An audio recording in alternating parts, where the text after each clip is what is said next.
കൊല്ലം താമരക്കുളം മഹാഗണപതി ക്ഷേത്രത്തിലെ മഹാ ഊട്ടുപൂജ ഭക്തിസാന്ദ്രമായി. 46-ലധികം വിശേഷാൽ നിവേദ്യങ്ങളാണ് തയ്യാറാക്കിയത്. ക്ഷേത്രത്തിൽ തയ്യാറാക്കിയ 100 കിലോ ഉള്ള ലഡു ശ്രദ്ധയാകർഷിച്ചു.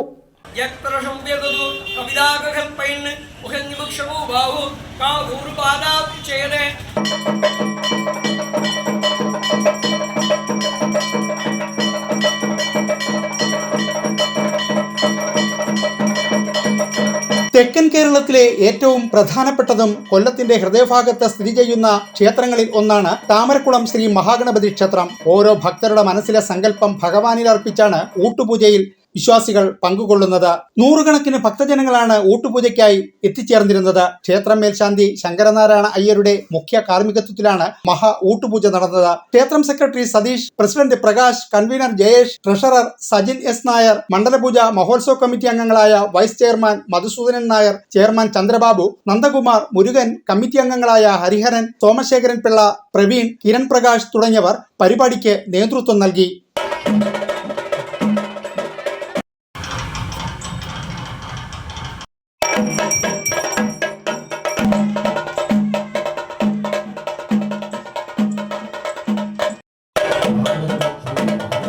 ന്യൂസ് ബ്യൂറോ, കൊല്ലം ന്യൂസ്.